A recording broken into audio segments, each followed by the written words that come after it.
ಗೆಳೆಯರೇ ನಮಸ್ಕಾರ. ನಾನು ನಿಮ್ಮ ಗೆಳೆಯ ಆನಂದ್ ಗರಗ್, ಬೆಳಗಾವಿ ಕರ್ನಾಟಕದಿಂದ. ಇಂದು ನಾನು ನಿಮ್ಮ ಜೊತೆ ಭಾರತೀಯ ಫೊನೆಟಿಕ್ ಇಂಗ್ಲಿಷ್ ಈ ವಿಷಯದ ಬಗ್ಗೆ ಚರ್ಚಿಸುತ್ತೇನೆ. ಭಾರತೀಯ ಫೊನೆಟಿಕ್ ಇಂಗ್ಲಿಷ್ ಅಂದರೇನು? ಗೆಳೆಯರೇ, ಈ ವಿಧಾನವನ್ನು ನಾನು ಸುಮಾರು 9 ವರ್ಷಗಳ ಹಿಂದೆ ಅಭಿವೃದ್ಧಿಪಡಿಸಿ ಅದನ್ನು ಉಪಯೋಗಿಸುತ್ತಿದ್ದೇನೆ. ಅದರ ಅವಶ್ಯಕತೆ ಏನು ಹಾಗೂ ಅದರ ಮಹತ್ವ ಏನು ಅದನ್ನು ತಿಳಿದುಕೊಳ್ಳೋಣ. ನಮ್ಮ ಭಾರತವನ್ನು ಬ್ರಿಟಿಷರು ಸುಮಾರು 200 ವರ್ಷ ಕೊಳ್ಳೆ ಹೊಡೆದು ದೌರ್ಜನ್ಯ ಎದುರ ಕಾರಣದಿಂದಾಗಿ ನಾವು ಇಂದು ಇಂಗ್ಲಿಷ್ ಕಲಿಯುತ್ತಿದ್ದೇವೆ ಹಾಗೂ ಇಂಗ್ಲಿಷ್ ಬಳಸುತ್ತಿದ್ದೇವೆ. ಈ ಇಂಗ್ಲಿಷನ್ನು ನಾವು ನಮೂನೆಗಳಲ್ಲಿ, ಅಂದರೆ ಫಾರ್ಮ್ ತುಂಬುವಲ್ಲಿ ಮತ್ತು ಅಧಿಕೃತ ಪ್ರಮಾಣ ಪತ್ರಗಳಲ್ಲಿ, ಸರ್ಟಿಫಿಕೇಟ್ಸ್ ಅಂದರೆ ದೃಢೀಕರಣ ಪತ್ರಗಳಲ್ಲಿ ಹಾಗೂ ನಮ್ಮ ದಾಖಲೆಗಳಲ್ಲಿ ಸಾಕಷ್ಟು ಬಾರಿ ನಾವು ಈ ಇಂಗ್ಲಿಷ್ ಅಂದರೆ ಟೆಕ್ಸ್ಟ್ ಬುಕ್ ಇಂಗ್ಲೀಷನ್ನೇ ಉಪಯೋಗಿಸಿ ನಮ್ಮ ಭಾರತೀಯ ಹೆಸರುಗಳನ್ನು ದಾಖಲಿಸುತ್ತೇವೆ. ಊರುಗಳು, ಸಂಸ್ಕೃತ ಹೆಸರುಗಳು ಇತ್ಯಾದಿಗಳನ್ನು ನಾವು ನಾರ್ಮಲ್ ಇಂಗ್ಲೀಷ್ ಅಂದರೆ ಟೆಕ್ಸ್ಟ್ ಬುಕ್ ಇಂಗ್ಲೀಷ್ ಪ್ರಕಾರ ಬರೆಯುತ್ತೇವೆ. ಆದರೆ ಇದರಿಂದ ಸಾಕಷ್ಟು ಅಪಾರ್ಥಗಳು ಸೃಷ್ಟಿಯಾಗಿವೆ. ಉದಾಹರಣೆಗೆ, ಈಗ ನಾವು ವಿಷಯ ಶುರು ಮಾಡುವ ಮೊದಲು ಶ್ರೀ ಗಣೇಶ್ ಮಾಡೋಣ. ಶ್ರೀ ಗಣೇಶ್, ಇಲ್ಲಿ ನೋಡಿ, ಶ್ರೀ ಗಣೇಶ್ ಇದು ದೇವನಾಗರಿಯಲ್ಲಿ ಬರೆದಿದ್ದೇನೆ. ಇಲ್ಲಿ ನೀವು ಗಮನಿಸಬಹುದು, ದೇವನಾಗರಿಯಲ್ಲಿ ನಾನು ಇದೊಂದು ಸನ್ನೆಯನ್ನು ಬಳಸಿದ್ದೇನೆ, ಅಂದರೆ ಇದೊಂದು ಸಿಂಬಲನ್ನು ನಾನು ಅಭಿವೃದ್ಧಿಪಡಿಸಿದ್ದೇನೆ. ಇದು ಏನಕ್ಕೆಂದರೆ, ನಮ್ಮ ಕನ್ನಡದಲ್ಲಿ ಗಣೇಶ್ ದೀರ್ಘ ಇರುವಂತೆ ಇಲ್ಲಿ ದೀರ್ಘ ಇಲ್ಲದೆ ಇರುವುದರಿಂದ ಇದನ್ನು ನಾವು ಈ ರೀತಿ ಅಂದರೆ ಬ್ಯಾಕ್ ಸ್ಲ್ಯಾಶ್ ಅನ್ನು ಬಳಸಿ ಇದನ್ನು ಗಣೇಶ್ ಅಂದರೆ ದೀರ್ಘ ಸೃಷ್ಟಿಸಿದ್ದೇನೆ. ಇದನ್ನು ಇಂಗ್ಲೀಷ್ನಲ್ಲಿ ನಾವು ಅಂದರೆ ಸಾಮಾನ್ಯ ಇಂಗ್ಲೀಷ್ ಟೆಕ್ಸ್ಟ್ ಬುಕ್ ಇಂಗ್ಲೀಷ್ನಲ್ಲಿ ಹೀಗೆ ಬರೆಯುತ್ತೇವೆ, ಶ್ರೀ ಗಣೇಶ್. ಆದರೆ ಇಲ್ಲಿ ಗಮನಿಸುವುದು, ಇಲ್ಲಿ ನ ಇದೆ, ಅಂದರೆ ಸಣ್ಣ ನ, ಗಜಾನನ, ನಮಸ್ತೆ ಅಂತ ನ. ಇಲ್ಲಿ ಗಣೇಶ್ ಅಥವಾ ಗಣೇಶ್ ಅಂತ ಉಚ್ಚಾರ ಆಗುತ್ತದೆ ಹೊರತಾಗಿ ನ ಉಚ್ಚಾರವಾಗುವುದಿಲ್ಲ. ಹಾಗೆ ಇನ್ನೂ ಕೆಲವು ಶಬ್ದಗಳು ನೋಡೋಣ. ಸ್ವಸ್ತಿಕ್, ಸ್ವಸ್ತಿಕ್, ಇಲ್ಲಿ ಸ್ವಸ್ತಿಕ್, ಸ್ವಸ್ತಿಕ್, ಸ್ವಾಸ್ತಿಕ್, ಸ್ವಸ್ತಿಕ ಇತ್ಯಾದಿಯಾಗಿ ಓದಬಹುದು. ಓಂ, ಇಲ್ಲಿ ಗಮನಿಸಿ, ಓಂ ಮತ್ತೆ ಈ ಸನ್ನೆಯನ್ನು ಅಂದರೆ ಈ ಸಿಂಬಲ್ ಅನ್ನು ಉಪಯೋಗಿಸಿದ್ದೇನೆ. ಈ ಸಿಂಬಲ್ ಬ್ಯಾಕ್ ಸ್ಲ್ಯಾಶ್ ಅಂತಾರೆ ಇದಕ್ಕೆ. ಇಲ್ಲಿ ಓಂ ಬರೆಯಲು ಬರೋಲ್ಲ, ಓಂ ಇದರ ಉಚ್ಚಾರ ಸರಿಯಾಗಿ ತಿಳಿಯುವುದಿಲ್ಲ. ನಾವು ಓಂ ಅದರ ಬಗ್ಗೆ ತಿಳಿದಿರುವುದರಿಂದ ನಾವು ಇದನ್ನು ಸರಿಯಾಗಿ ಉಚ್ಚರಿಸುತ್ತೇವೆ. ಆದರೆ ಇದನ್ನು ತಿಳಿದಿರುವ ಪರಕೀಯರು ಅಂದರೆ ವಿದೇಶಿಯರು ಅಥವಾ ಬೇರೆ ಭಾಷಿಕರು, ಹಿಂದೂ ಸಂಸ್ಕೃತಿಯ ಬಗ್ಗೆ ತಿಳಿದೇ ಇರುವವರು ಇದನ್ನು ಓಂ ಅಂತನೂ ಕೂಡ ಉಚ್ಚರಿಸಬಹುದು. ಹೀಗೆ ಹಲವಾರು ಅಪಾರ್ಥಗಳು ಇಲ್ಲಿವೆ. ಪಾರ್ಥ, ಪಾರ್ಥ, ಪರ್ತ್, ಪಾರ್ಟ್, ಪಾರ್ಥ, ಪಾರ್ಟ್ ಇಂತೆಲ್ಲ ನಾವು ಇದನ್ನು ಉಚ್ಚರಿಸಬಹುದು. ರಾಘವೇಂದ್ರ, ಕೃಷ್ಣ, ಕೃಷ್ಣ, ಮಹಾದೇವ,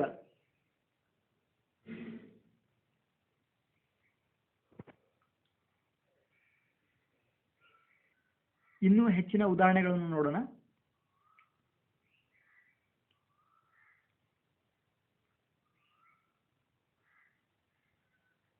ಮುಂದಿನ ಉದಾಹರಣೆ ನಮ್ಮ ಭಾರತ. ಇಲ್ಲಿ ಗಮನಿಸಿ, ಕನ್ನಡದ ಲಿಪಿಯಲ್ಲಿ ಭಾರತ ಇಂಗ್ಲಿಷ್ನಲ್ಲಿ ಬರೆದರೆ ಸಾಮಾನ್ಯವಾಗಿ ಟೆಕ್ಸ್ಟ್ ಬುಕ್ ಇಂಗ್ಲಿಷ್ ಅಂದರೆ ಪಠ್ಯ ಇಂಗ್ಲಿಷ್ನಲ್ಲಿ ಹೀಗೆ ಬರೆಯುತ್ತಾರೆ. ದೇವನಾಗರಿ ಲಿಪಿಯಲ್ಲಿ ಈ ರೀತಿ ಭಾರತ ಎಂದು ಬರೆಯುತ್ತೇವೆ. ಇದನ್ನು ಹಲವಾರು ರೀತಿಯಾಗಿ ಓದಬಹುದು. ಭರತ್, ಭರಟ್, ಭಾರಟ್, ಭರಟ್, ಭರಾತ್, ಭಾರಾಟ್, ಭರಾತ್, ಭಾರಟ್. ಹೀಗೆ ಹಲವಾರು ರೀತಿಯಾಗಿ ಅಪಭ್ರಂಶ ಮಾಡಿ ಅಥವಾ ಅಪಾರ್ಥ ಕಲ್ಪಿಸುವಂತೆ ಓದುತ್ತೇವೆ. ಇದು ಇಂಗ್ಲಿಷ್ ಲಿಪಿಗಳಲ್ಲಿರುವ ಇತಿಮಿತಿಯಿಂದ ಹೀಗಾಗಿದೆ.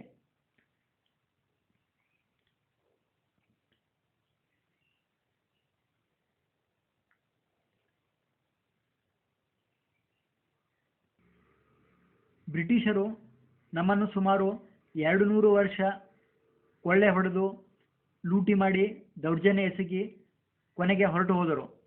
ಆದರೂ ನಾವು ಇನ್ನೂವರೆಗೂ ಅವರನ್ನು ಬೌದ್ಧಿಕವಾಗಿ ಫಾಲೋ ಮಾಡುತ್ತಿದ್ದೇವೆ, ಅಂದರೆ ಅವರನ್ನೇ ಅನುಸರಿಸುತ್ತಿದ್ದೇವೆ. ಈ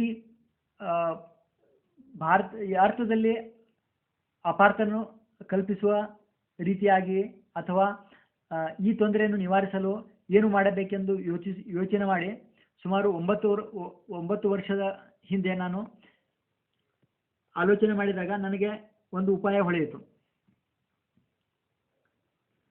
ಇಂಗ್ಲಿಷ್ನಲ್ಲಿ ಅಲ್ಫಾಬೆಟ್ ಅಂದರೆ 26 ಅಕ್ಷರ ಇವೆ. ಆದರೆ ಅಕ್ಷರಗಳನ್ನು ಉಚ್ಚರಿಸಬೇಕಾದ ರೀತಿ ಮತ್ತು ಅವುಗಳನ್ನು ಶಬ್ದಗಳಲ್ಲಿ ಬಳಸಬೇಕಾದ ರೀತಿ ಹಲವಾರು ಬಗೆಯ ಇದೆ. ಹಾಗೂ ಅವುಗಳನ್ನು ನಾವು ಕಷ್ಟಪಟ್ಟು ಕಲಿಯಬೇಕು.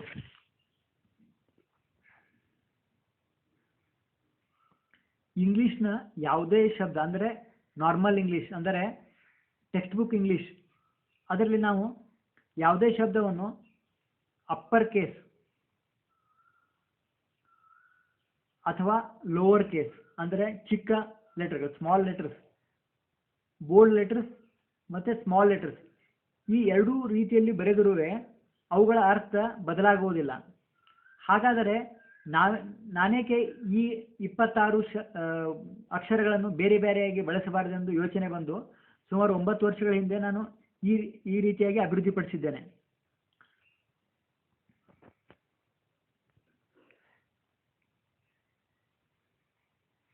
ಸ್ವರ ಮತ್ತು ವ್ಯಂಜನಗಳನ್ನು ನಾವು 26 ಹಾಗೂ 26 ಅಂದರೆ 26 ಬೋಲ್ಡ್ ಲೆಟರ್ಸ್ ಅಂದರೆ ಕ್ಯಾಪಿಟಲ್ ಲೆಟರ್ಸ್ ಅಂದರೆ ಅಪ್ಪರ್ ಕೇಸ್ ಹಾಗೂ 26 ಲೋವರ್ ಕೇಸ್ ಅಂದರೆ ಚಿಕ್ಕ ಅಕ್ಷರಗಳನ್ನು ಬಳಸಿ ನಾವು ಈ ಸಮಸ್ಯೆಯನ್ನು ಹೋಗಲಾಡಿಸಬಹುದು. ಉದಾಹರಣೆಗೆ ಮೊದಲು ನಾವು ಸ್ವರಗಳನ್ನು ನೋಡೋಣ. ನಮ್ಮ ಬಹುತೇಕ ಭಾರತೀಯ ಭಾಷೆಗಳಲ್ಲಿ ಈ ರೀತಿ ಸ್ವರಗಳಿವೆ. ಅಂದರೆ ಓವೆಲ್ಸ್. ಇದು ದೇವನಾಗರಿಯಲ್ಲಿ ಬರೆದಿರುವುದು ಚಿಕ್ಕ ಆ ದೊಡ್ಡ ಎ ಅಂದರೆ ಕ್ಯಾಪಿಟಲ್ ಎ, ಚಿಕ್ಕ ಐ, ಇ, ಉ, ಊ. ಗಮನಿಸಿ, ಇಲ್ಲಿ ರಿಸ್ವ ದೀರ್ಘ, ರಿಸ್ವಕ್ಕೆ ಚಿಕ್ಕ ಯು, ದೀರ್ಘಕ್ಕೆ ದೊಡ್ಡ ಯು ಅಂದರೆ ಅಪ್ಪರ್ ಕೇಸ್ ಯು ಅನ್ನು ಉಪಯೋಗಿಸಿದ್ದೇವೆ. ರಿ, ಅಪ್ಪರ್ ಕೇಸ್ ಆರ್ ಐ ಅಥವಾ ಅಪ್ಪರ್ ಕೇಸ್ ಆರ್ ಯು, ರು, ಋಷಿ ರು. ಎ, ಇಲ್ಲಿ ಗಮನಿಸಿ, ಇಲ್ಲಿ ನಾನು ಸ್ವಲ್ಪ ಮಾರ್ಪಾಡನ್ನು ಮಾಡಿದ್ದೇನೆ. ಈ ದೀರ್ಘ ಬಳಸುವ ಸಲುವಾಗಿ ಇಲ್ಲಿ ಒಂದು ಬ್ಯಾಕ್ / ಹಾಕಿದ್ದೇನೆ. ಅಂದರೆ ಇದು ಎ ಆಗಿದೆ. ಅಂದರೆ ದೇವನಾಗರಿಯಲ್ಲಿಯ ಈ ಲಿಪಿಯನ್ನು ನಾನು ಮಾಡಿಫೈ ಮಾಡಿದ್ದೇನೆ. I, small a I. O, ಇದು ಓಂ ಓ ಅಂದರೆ ಇದಕ್ಕೆ ಈ ಬ್ಯಾಕ್ / ಅನ್ನು ಬಳಸಲಾಗಿದೆ. ಇದನ್ನು ಮಾರ್ಪಾಡು ಮಾಡಿದ್ದೇನೆ. ಔ, ಅಹ. ಈಗ ನಾವು ವ್ಯಂಜನಗಳನ್ನು ನೋಡೋಣ. ಕ, ಸ್ಮಾಲ್ ಕೆ, ಖ, ಖಡ್ಗ ಖ, ಬಿಗ್ ಕೆ ಅಂದರೆ ಅಪ್ಪರ್ ಕೇಸ್, ಚಿಕ್ಕ ಜಿ, ಗ, ಘ. ಈಗ ಗಮನಿಸಿ, ಅಲ್ಪ ಪ್ರಾಣ, ಮಹಾಪ್ರಾಣ, ಜ್ಞ, ಚ, ಛ. ಗಮನಿಸಿ ಗೆಳೆಯರೆ, ನಾವು ಚ ಶಬ್ದ ಬಳಸುವಾಗ ಅಕ್ಷರ ಬಳಸುವಾಗ ನಮಗೆ ಬ್ರಿಟಿಷರು ಹೇಳಿಕೊಟ್ಟಿರುವಂತೆ CH ಬಳಸುತ್ತೇವೆ ಅಥವಾ CHH ಬಳಸುತ್ತೇವೆ. ಅದರ ಅವಶ್ಯಕತೆ ಇಲ್ಲ. ಸಿ ಎನ್ನುವುದು ಚ ಸಲುವಾಗಿ ನಾವು ಸ್ಪಷ್ಟವಾಗಿ ಬಳಸಬಹುದು. ಯಾಕಂದರೆ ಇಂಗ್ಲೀಷ್ನಲ್ಲಿ ಕ ಬಳಸಬೇಕಾದ್ರೆ ಕೆ ಮತ್ತು ಸ ಬಳಸಬೇಕಾದ್ರೆ ಎಸ್ ಅಕ್ಷರ ಆಲ್ರೆಡಿ ಇದೆ. ಮತ್ತೇಕೆ ನಾವು ಅದನ್ನು ಕನ್ಫ್ಯೂಸ್ ಮಾಡ್ಕೋಬೇಕು? ಚಿಕ್ಕ ಜೆ ಜ ಝ ನ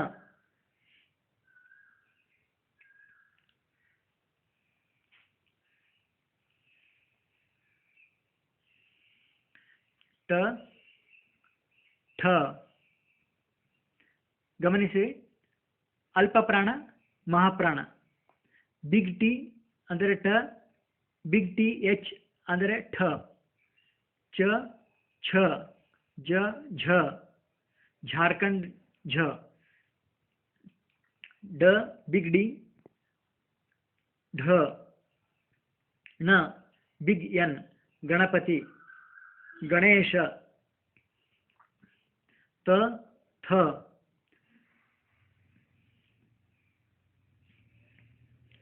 ದ ಚಿಕ್ಕ ಡಿ ಡಿ ಎಚ್ ಧ ಧನ, ನ ನಮಸ್ತೆ ನ, ಚಿಕ್ಕ ಪಿ ಪ, ಎಫ್ ಫ, ಬ ಚಿಕ್ಕ ಬಿ ಭ ಬಿಗ್ ಬಿ, ಎಂ ಯ ರ ಲ. ಗಮನಿಸಿ, ಇದು ಚಿಕ್ಕ ಎಲ್ ಲ ಸಲುವಾಗಿ. ವ ವಿ, ಇಲ್ಲಿ ಡಬ್ಲ್ಯೂ ಬಳಸುವುದಿಲ್ಲ, ಯಾಕಂದರೆ ಆಲ್ರೆಡಿ ಮೊದಲು ವಿ ಬರುತ್ತದೆ. ವಿ ವ ಸಲುವಾಗಿ ಇರುವಾಗ ಮತ್ತೆ ಡಬ್ಲ್ಯೂ ಏಕೆ ಬಳಸಬೇಕು? ಶ ಬಿಗ್ ಎಸ್ ಶ, ಶಕ್ತಿ ಶ, ಷ ಷಣ್ಮುಖ ಷಟ್ಕೋಣ, ಸ ಚಿಕ್ಕ ಎಸ್ ಹ. ಳ, ಗಮನಿಸಿ, ಇಂಗ್ಲಿಷ್ನಲ್ಲಿ ಳ ಅಕ್ಷರ ಇರದೇ ಇರುವುದರಿಂದ ಅದನ್ನು ನಾವು ದೇವನಾಗರಿಯಲ್ಲಿ ಈ ರೀತಿ ಬರೆಯುತ್ತೇವೆ ಮತ್ತು ಇಲ್ಲಿ ಬಿಗ್ ಎಲ್ ಅಂದರೆ ಅಪ್ಪರ್ ಕೇಸ್ ಎಲ್ ಬರೆದ್ರೆ ಅದನ್ನು ಳ ಎಂದು ಉಪಯೋಗಿಸೋಣ. ಈಗ ಗಮನಿಸಿ, ಈ ಹೊಸ ರೀತಿಯ ಭಾರತೀಯ ಫೊನೆಟಿಕ್ ಇಂಗ್ಲಿಷ್ ಈ ರೀತಿ ಬಳಸಿ ನಾವು ಯಾವುದೇ ಭಾಷೆಯ ಯಾವುದೇ ಹೆಸರನ್ನು ತಪ್ಪಿಲ್ಲದೆ ಮತ್ತು ಅರ್ಥ ಕೆಡದೇ ಇರುವಂತೆ ಸ್ಪಷ್ಟವಾಗಿ ಬರೆಯಬಹುದು. ನಿಮಗೆ ಇಷ್ಟ ಅನಿಸಿದರೆ, ಹಾಗೆ ಇದರ ಬಗ್ಗೆ ಏನಾದರೂ ಫೀಡ್ಬ್ಯಾಕ್ ಕೊಡಬೇಕಂದರೆ ಇದು ನನ್ನ ಸಂಪರ್ಕ ಸಂಖ್ಯೆ, ಕಾಂಟ್ಯಾಕ್ಟ್ ನಂಬರ್. ನಿಮಗೆ ಇಷ್ಟವಾದರೆ ಇದನ್ನು ಉಳಿದವರೊಂದಿಗೆ ಹಂಚಿಕೊಳ್ಳಿ. ಮತ್ತು ಏನಾದರೂ ಫೀಡ್ಬ್ಯಾಕ್ ಅಂದರೆ ನಿಮಗೆ ನಿಮ್ಮ ಅನಿಸಿಕೆಗಳು ಅಥವಾ ಮಾರ್ಪಾಡುಗಳು ಏನಾದರೂ ಹೇಳುವುದಿದ್ರೆ ಇಲ್ಲಿ ಡಿಸ್ಕಸ್ ಮಾಡಬಹುದು. ಗೆಳೆಯರೆ, ಗಮನಿಸಿ, ಇಲ್ಲಿ ಕೆಲವೊಂದು ಉದಾಹರಣೆಗಳನ್ನು ಬರೆದಿದ್ದೇನೆ. Think different, think out of the box, question, analyse, improve, upgrade, update, contact, contact, phone, phone, phone, electricity, electricity, electricity. ಗೆಳೆಯರೆ, ಗಮನಿಸಿ, ಇಂಗ್ಲೀಷ್ನಲ್ಲಿ ನಾರ್ಮಲ್ ಇಂಗ್ಲೀಷ್ ಅಂದರೆ ಟೆಕ್ಸ್ಟ್ ಬುಕ್ ಇಂಗ್ಲೀಷ್ನಲ್ಲಿ ಅಪ್ಪರ್ ಕೇಸ್ ಅಂದರೆ ದೊಡ್ಡ ಅಕ್ಷರಗಳನ್ನು ಅಂದರೆ ಅಪ್ಪರ್ ಕೇಸ್ಗಳನ್ನು ಬಳಸಿ ಶಬ್ದಗಳನ್ನು ಬರೆದರು, ಇಂಗ್ಲೀಷ್ ಶಬ್ದಗಳನ್ನು ಬರೆದರು, ಅಥವಾ ಚಿಕ್ಕ ಅಕ್ಷರಗಳನ್ನು ಬಳಸಿ ಅಂದರೆ ಲೋವರ್ ಕೇಸ್ ಬಳಸಿದರೂ ಏನು ಅರ್ಥ ಬದಲಾಗುವುದಿಲ್ಲ. ಹಾಗಿರುವಾಗ ನಾವು ನಮ್ಮ ಭಾರತೀಯ ಭಾಷೆಗೆ ಅಪ್ಪರ್ ಕೇಸ್ 26 ಅಕ್ಷರಗಳು ಮತ್ತು ಚಿಕ್ಕ ಲೋವರ್ ಕೇಸ್ 26 ಅಕ್ಷರಗಳನ್ನು ನಾವು ಇಫೆಕ್ಟಿವ್ ಆಗಿ ಅಂದರೆ ಪರಿಣಾಮಕಾರಿಯಾಗಿ ನಮ್ಮ ಭಾರತೀಯ ಫೊನೆಟಿಕ್ ಇಂಗ್ಲೀಷ್ಗೆ ನಾನು ಬಳಸುತ್ತಾ ಇದ್ದೇನೆ. 9 ವರ್ಷದಿಂದ ಇದನ್ನು ನಾನು ನಮ್ಮ ದಾಖಲೆಗಳಲ್ಲಿ, ಪತ್ರ ವ್ಯವಹಾರಗಳಲ್ಲಿ, ಡಾಕ್ಯುಮೆಂಟೇಶನ್, ಕರೆಸ್ಪಾಂಡೆನ್ಸ್, ರೆಕಾರ್ಡ್ ಕ್ರಿಯೇಷನ್ ಈ ರೀತಿ ಬಳಸುತ್ತಾ ಇದ್ದೇನೆ. ಗೆಳೆಯರೆ, ಇಲ್ಲಿ ಮತ್ತು ಇನ್ನೂ ಕೆಲವು ಉದಾಹರಣೆಗಳನ್ನು ನಿಮ್ಮೊಂದಿಗೆ ಚರ್ಚಿಸುತ್ತೇನೆ. ಸ್ಪಷ್ಟವಾಗಿ ಉಚ್ಚಾರ ಮಾಡುವ ಹಾಗೆ ಲಾಲ್ ಬಹದ್ದೂರ್ ಶಾಸ್ತ್ರಿಜಿ ಅನ್ನು ಟೆಕ್ಸ್ಟ್ ಬುಕ್ ಇಂಗ್ಲಿಷ್ ಅಂದರೆ ನಾರ್ಮಲ್ ಇಂಗ್ಲಿಷ್ನಲ್ಲಿ ಬರೆಯಲು ಪ್ರಯತ್ನಿಸಿರಿ. ವಿನಾಯಕ್ ದಾಮೋದರ್ ಸಾವರ್ಕರ್ ಅಥವಾ ನಿಮ್ಮ ಹೆಸರುಗಳನ್ನು ನೀವು ನಾರ್ಮಲ್ ಇಂಗ್ಲೀಷ್ನಲ್ಲಿ ಅಪ್ಪರ್ ಕೇಸ್ ಅಥವಾ ಲೋವರ್ ಕೇಸ್ನಲ್ಲಿ ಬರೆದು ಅವನು ಬೇರೆ ಬೇರೆಯಾಗಿ ಹೇಗೆ ಉಚ್ಚರಿಸಬಹುದೆಂದು ನೋಡಿ. ಉದಾಹರಣೆಗಾಗಿ ಅರ್ಜುನ, ಅರ್ಜುನ ಇದನ್ನು ಹೇಗೆ ನಾರ್ಮಲ್ ಇಂಗ್ಲೀಷ್ನಲ್ಲಿ ಬರೆಯುತ್ತಾರೆ ಮತ್ತು ಅದನ್ನು ಅರ್ಜುನ, ಅರ್ಜುನ ಅಂತೇಕೆ ಓದಬಾರದು. ರೂಪ, ರೂಪ ಇಲ್ಲಿ ಡಬಲ್ ಓ ಉಪಯೋಗಿಸಿದರೆ ರೇಪಾ ಹೇಗೆ ಬರೆಯುತ್ತೀರಿ? ರೇಪಾ ಒಂದು ಕೆಲವು ಭಾಗದಲ್ಲಿ ಈ ಹೆಸರು ಉಂಟು, ಇದನ್ನು ಇಂಗ್ಲೀಷ್ನಲ್ಲಿ ಬರೆಯಲಾಗುವುದಿಲ್ಲ. ಹಾಗಾಗಿ ನಾವು ಅದನ್ನು ಈ ರೀತಿಯಾಗಿ ಬರೆಯುತ್ತೇವೆ. Small R, big U, small P, small big A. Roopa, ರೇಪಾ,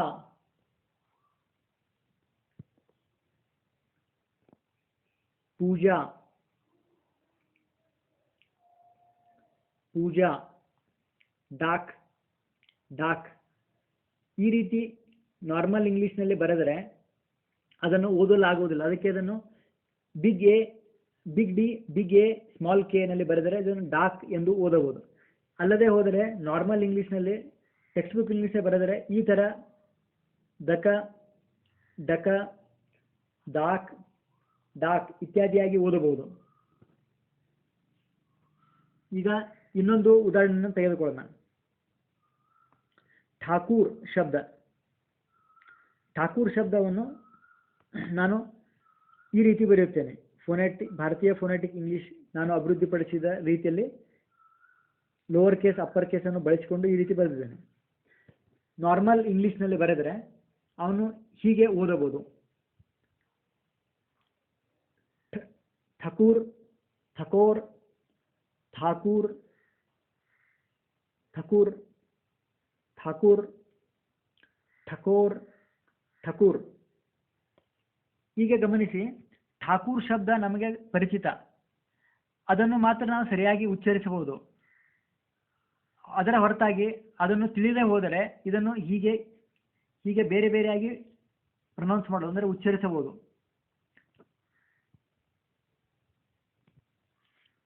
ಭಾರತೀಯ ಫೋನೆಟಿಕ್ ಇಂಗ್ಲಿಷ್ನಲ್ಲಿ ಬರೆದ ಇನ್ನಿತರೆ ಉದಾಹರಣೆಗಳನ್ನು ನೋಡೋಣ.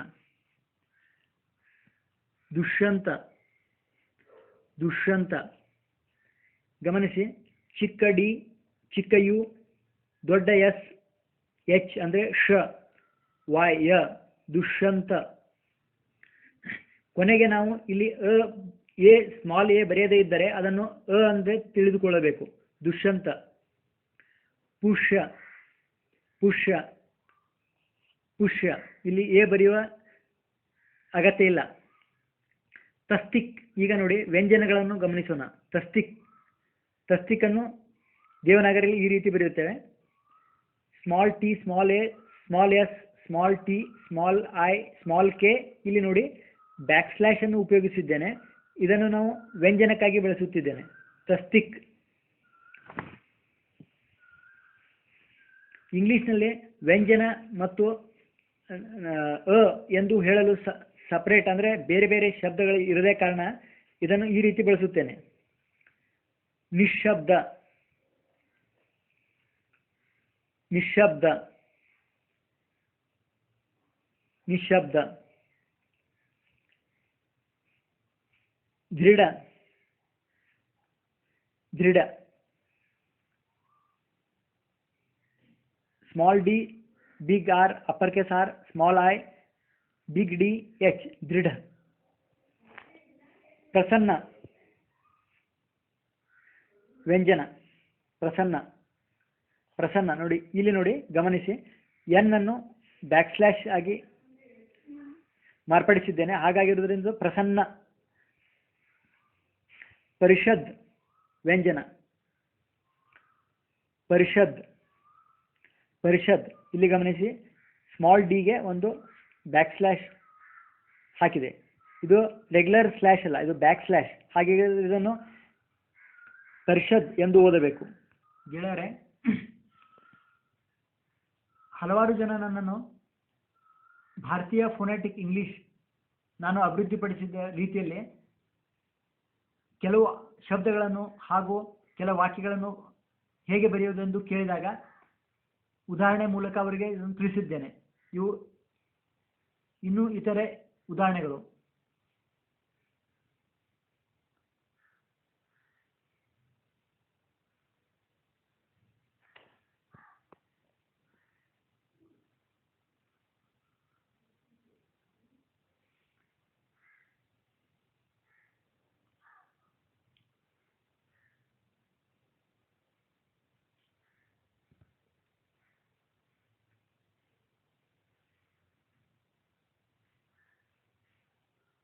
ಇನ್ನೂ ಕೆಲವು ಉದಾಹರಣೆಗಳನ್ನು ಗಮನಿಸೋಣ.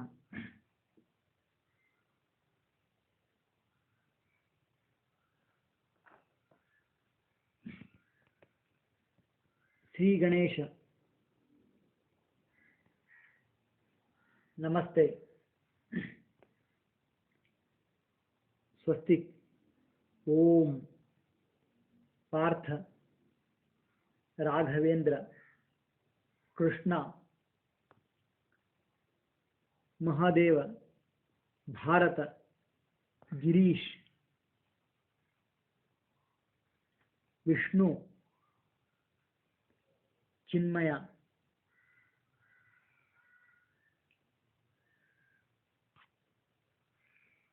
ಡಾಕ್.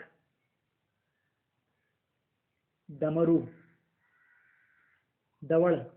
ಳಗಾಗಿ ಇದನ್ನು ಬಿಗ್ ಎಲ್ ಅಂದರೆ ದೊಡ್ಡ ಎಲ್ ಅನ್ನು ಉಪಯೋಗಿಸಿದೆ. ಇಲ್ಲಿ ಗಮನಿಸಿ. ಛಾಯಾ.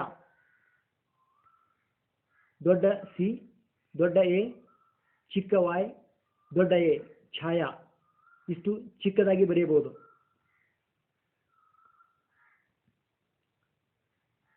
ದರ್ಶಿನಿ. ದಕ್ಷ. ಪಕ್ಷ. ಢೋಲ್.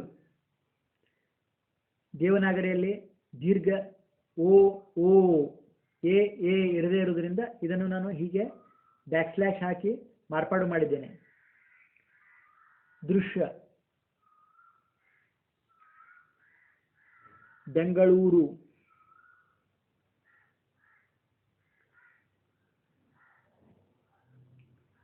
ಮೈಸೂರು.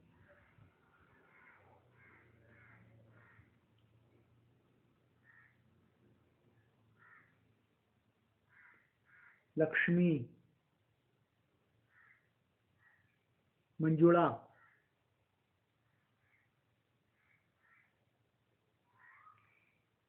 ಷಣ್ಮುಖ. ಷಣ್ಮುಖ. ಷಣ್ಮುಖ. ರಾಮ್. ಪ್ರೀತ್. ರಾಜಾ. ತೀಖಾ. ಗೆಳೆಯರೆ, ನಿಮಗೆ ಇದರ ಬಗ್ಗೆ ಏನಾದರೂ ಡಿಸ್ಕಸ್ ಮಾಡೋದಿದ್ದಾರೆ ಅಂದರೆ ಇದರ ಬಗ್ಗೆ ಹೆಚ್ಚಿನ ಕ್ಲಾರಿಟಿ ಬೇಕಂದರೆ ಅಂದರೆ ಇದರ ಬಗ್ಗೆ ಹೆಚ್ಚಿನ ಮಾಹಿತಿಗಾಗಿ ನೀವು ನನ್ನ ಸಂಪರ್ಕ ಸಂಖ್ಯೆಯಲ್ಲಿ ಕಾಂಟ್ಯಾಕ್ಟ್ ಮಾಡಬಹುದು. ಇಲ್ಲವೇ ನನ್ನ ವಾಟ್ಸಪ್ ಸಂಖ್ಯೆಯಲ್ಲಿ ಅಥವಾ ಇಮೇಲ್ನಲ್ಲಿ ಕಾಂಟ್ಯಾಕ್ಟ್ ಮಾಡಬಹುದು. ಅಲ್ಲಿ ನಾನು ನಿಮಗೆ ಇನ್ನೂ ಜಾಸ್ತಿ ಡೀಟೇಲ್ಸನ್ನು ಕೊಡೋಕ್ಕಾಗ್ತದೆ. ಅಂದರೆ ಸ್ಪಷ್ಟೀಕರಣ ಕೊಡಬಹುದು. ಏನಾದರೂ ಡೌಟ್ಸ್ ಇದ್ದರೆ ಅದನ್ನು ಕ್ಲಿಯರ್ ಮಾಡಬಹುದು.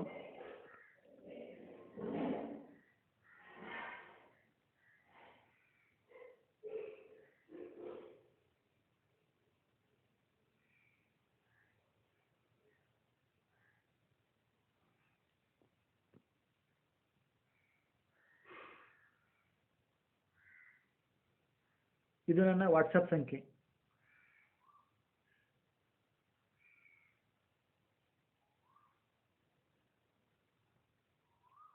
ಗೆಳೆಯರೆ, ನಿಮಗೆ ಇದು ಇಷ್ಟ ಆದರೆ ದಯವಿಟ್ಟು ಬೇರೆಯವರೊಂದಿಗೆ ಶೇರ್ ಮಾಡಿಕೊಳ್ಳಿ ಹಾಗೂ ಪ್ರೋತ್ಸಾಹಿಸಿ. ಧನ್ಯವಾದಗಳು.